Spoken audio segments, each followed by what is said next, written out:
Let's pretend this never happened. Chapter 2. My Childhood. David Copperfield meets Guns and Ammo magazine. I've managed to pinpoint several key differences between my childhood and that of pretty much everyone else in the entire fucking world. I call these points 11 things that most people have never experienced or could have even possibly imagined, but that totally happened to me because apparently I did something awful in a former life and that I'm still being punished for. Number 1. Most people have never stood inside a dead animal.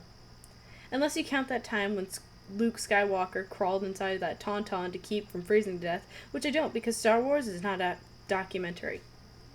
If you're easily grossed out, I recommend skipping this entire section.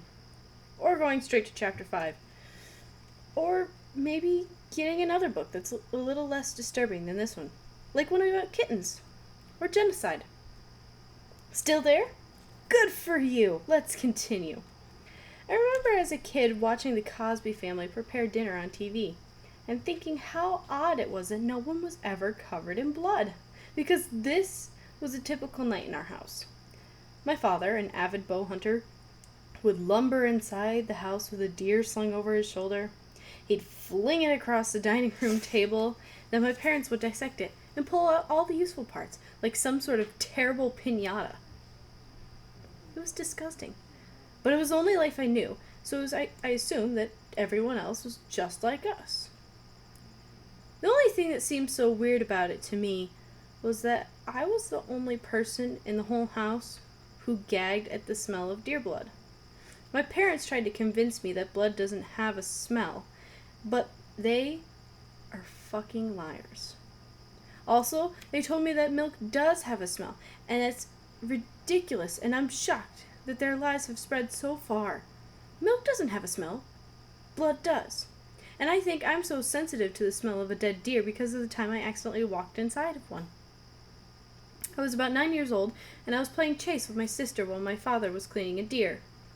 I'm going to interrupt here for a small educational explanation about what it means to clean a deer.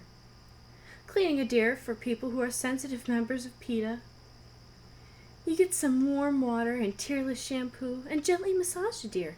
Rinse, lather, rinse, but don't repeat even though the bottle says to, because that's just a ploy to sell more shampoo. Blow dry on low heat and hot glue a bow to his forehead. Send him back to the woods to meet a nice Jewish doe. Go to the next chapter. Cleaning a deer, for the curious, non-judgmental readers who really want to know how it's done and who aren't PETA members, who are really just pretending to be curious, non-judgmental readers, but who really want to throw blood on me at book signings. Cleaning a deer consists of tying up the arms and legs of the deer to a clothesline-like contraption, making it look as if the dead deer is a cheerleader doing the "give me an X" move. Then you slice open the stomach and all the stuff you don't want falls out. Like the genitals, and the poop rope. Cleaning a deer, for people who clean deer all the time. I know, right? Can you believe there are people who don't know this shit? Weird. These are probably the same people who call the poop rope the intestines. We all know it's a poop rope, people. Saying it in French doesn't make it any less disgusting.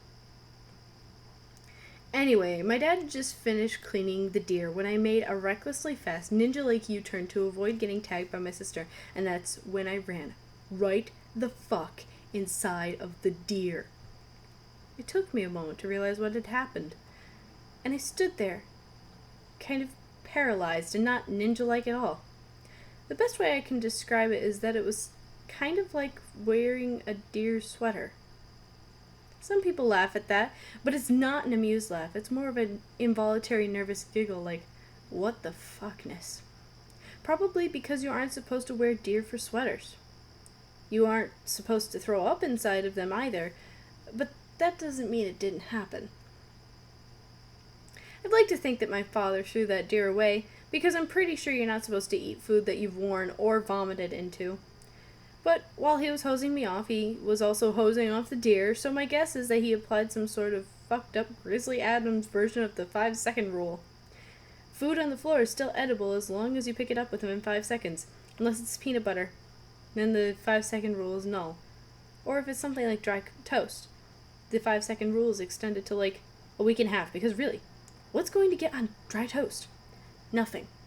That's what. God, I could write a whole book on the 5-second rule. That should totally be a follow-up book to this one.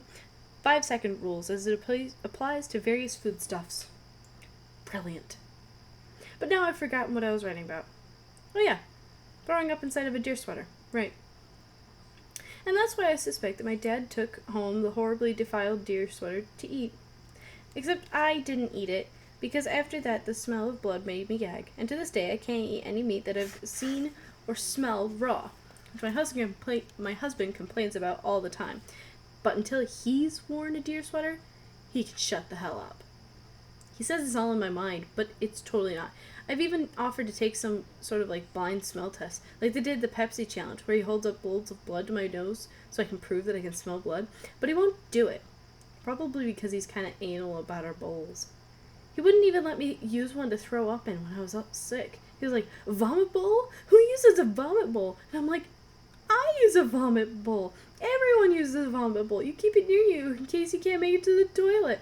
And he was all, no, you use a trash can. And I was like, you sick fuck. I'm not throwing up in a trash can. That's totally barbaric. Then he yelled, that's what normal people do. And I screamed, that's how civilization breaks down. And then I refused to speak to him for the rest of the day because he made me yell at him while I was vomiting. Did you notice how I skipped right to my having a husband, even though this paragraph was supposed to be about my childhood? My God, this is going to be a terrible book. But both stories have to do with blood and vomit, so that's kind of impressive in a way that's really less impressive and more just kind of sad and disturbing. Number 2 on the list of things most people have never experienced or could have even possibly imagined, but that totally happened to me, in case you've forgotten what we were talking about, because number 1 was way too long and needs to be edited or possibly burned. Most people don't have poisonous tap water in their house. Most people don't get letters from the government telling them not to drink their poisonous tap water because dangerous radon has leaked into their well. In fact, most people don't get their poisonous tap water from a well at all. Concerned relatives would question my mother about the risks of my sister and me being exposed to all that radon, but she waved them off, saying, oh, they couldn't swallow it even if they wanted to. They'd throw it up immediately. It's that toxic. So, no worries. Then she'd send us off to brush her teeth with it and bathe in it. My mom was a big proponent of the what doesn't kill you makes you stronger theory, almost to the point where she seemed to be daring the world to kill us. This theory worked well for my sister, who has never been sick a day in her life and is one of those Amazonian women who could swat in a field to have a baby, then pick the baby up, keep on hoeing, except also the field would be on fire and she'd be all like, fuck you, fire, and walk through it like a scared robot in the Terminator. And also, her baby would be fire resistant and would be karate chopping the flames like a tiny badass. I've tried to have this same level of pioneer toughness, but every couple of months I have a total breakdown or catch some kind of weird disease that only animals get. Like the time I got human parvo, which totally exists and is no fucking picnic. Or the time when I was brushing my hair and heard a pop in my neck, and I could barely even breathe. It hurt so much that I drove myself to work and almost passed out from the combination of pain and the not breathing.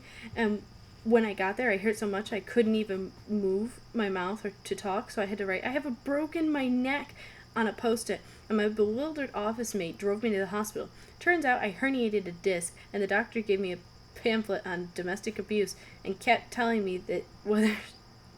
me whether someone was hurting me at home. Because apparently, most people don't herniate their discs simply from brushing their hair too hard. I prefer to think that most people just don't brush their hair as enthusiastically as I do. Number 3. Most people have running water. I mean, we'd mostly running water, except when we didn't, which was often. My sister and I would always say to each other, you never really appreciate your poisonous well water until it's gone. In the summer, the water would occasionally stop for no reason whatsoever.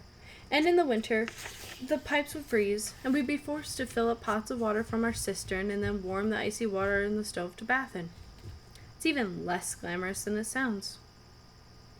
I once pointed out to my mother that the water from the cistern was slightly brown, and it didn't really seem like the cleanest way to wash her hair, but she sighed to me, at me in disappointment, saying, "It's pronounced beige," as if pronunciation somehow made it fancier. "Okay," I capillated grudgingly. "The cistern water seems slightly more beige than the water from the tap." But my mom shrugged it off because apparently she didn't trust water she couldn't see. Number 4. Most people don't have a cistern, or even know what a cistern is.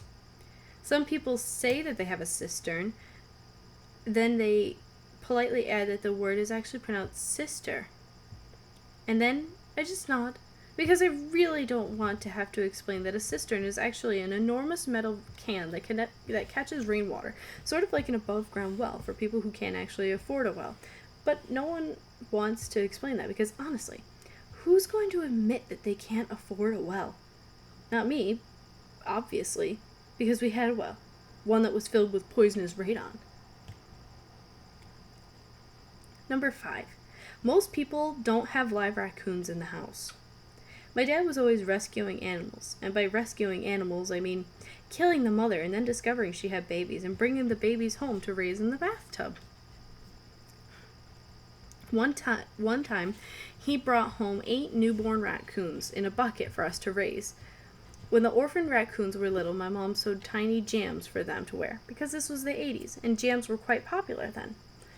And they were adorable, but then the raccoons got big enough to climb out of the bathtub and pretty much destroyed the entire house.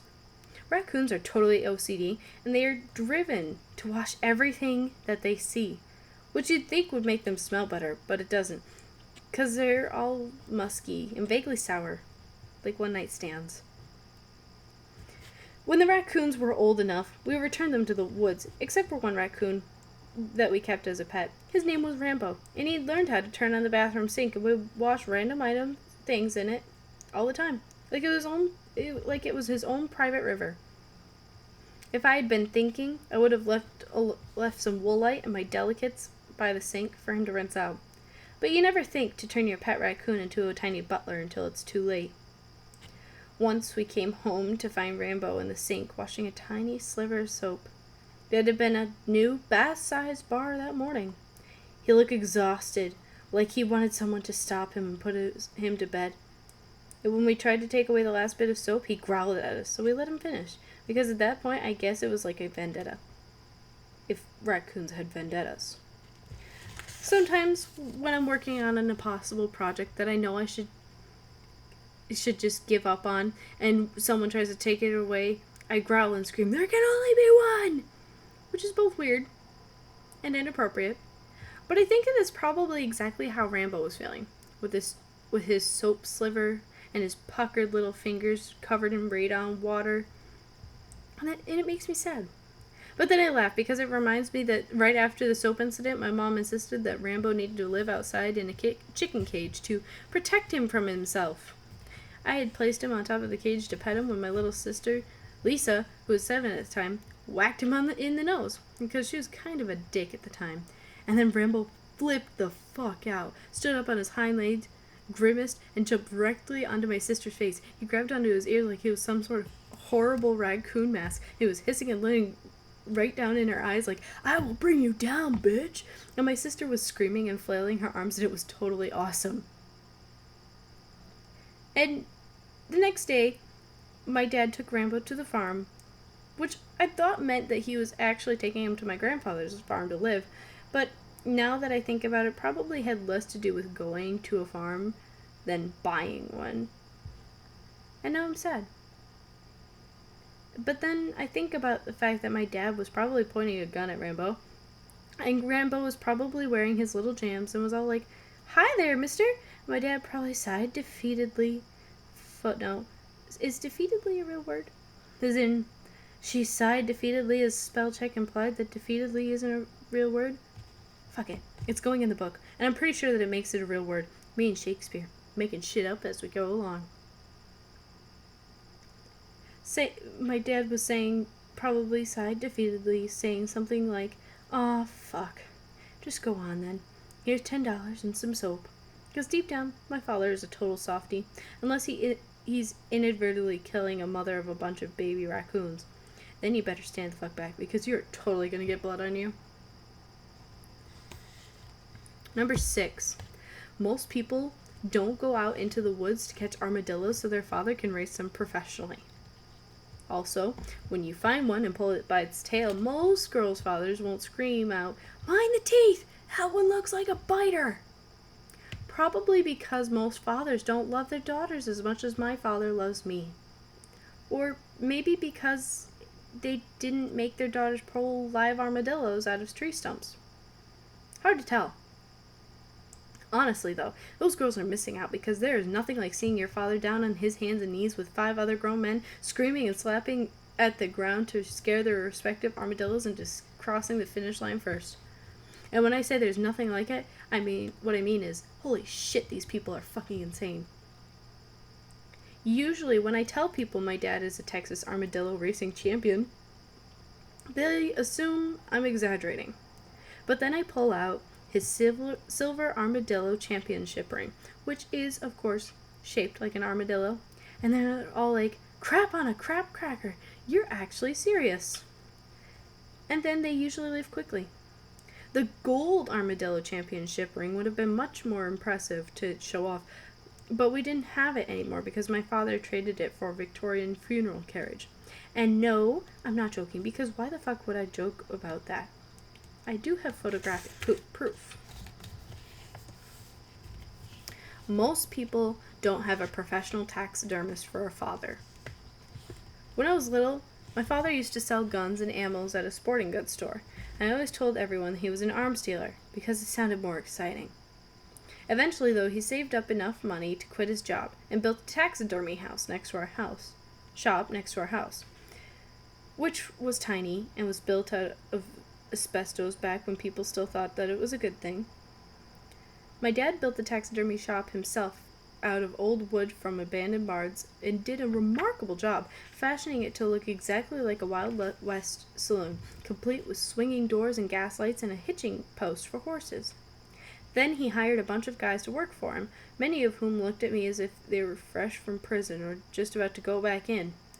I can't help feeling sorry for the confused strangers who would wander into my father's taxidermy shop, expecting to find a bar and a stiff drink, and who instead found several rough-looking men my father had hired, covered in blood and elbow-deep in animal carcasses. I suspect, though, that the blood-covered taxidermists probably shared their personal flasks with the baffled stranger, because although they seemed slightly dangerous, they were also invariably good-hearted. And I'm fairly certain that they recognized that anyone stumbling up onto that scene would probably need a strong drink, even more than when they'd first set out looking for a bar to begin with. Number 8. Most people don't have their childhood pets eaten by homeless people. When I was 5, my dad won a duckling for me at the carnival.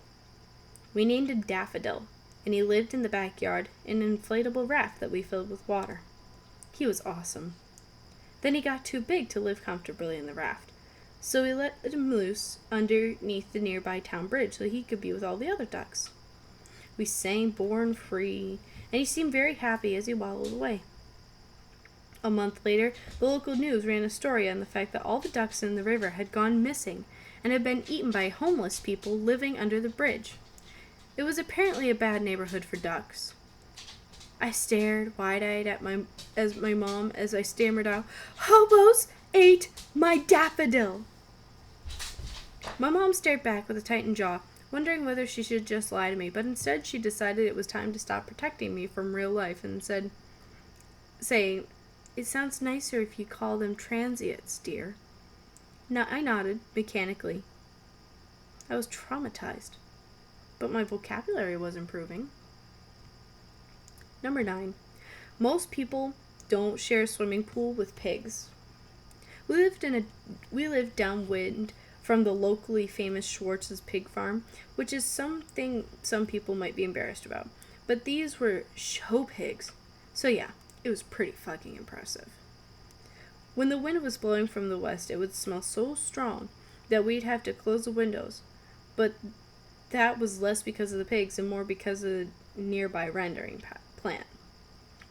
In fact, the first time my husband caught a whiff, he nearly gagged, and my mom nonchalantly said, "Oh, that's just the rendering plant." In the same way other people might say, "Oh, that's just our gardener." And he gave me this look like, what the fuck is a rendering plant?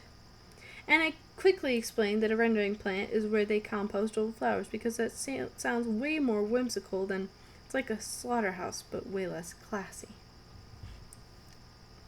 The Schwartzes had enormous open-air cistern that they used to water the pigs, and on special occasions we'd be invited over to swim in the pigs' water. This is all true, people. Right here is when people begin to say, "I don't believe any of this," and I have to show them pictures or get my mom on the phone to confirm it, and then they get very quiet.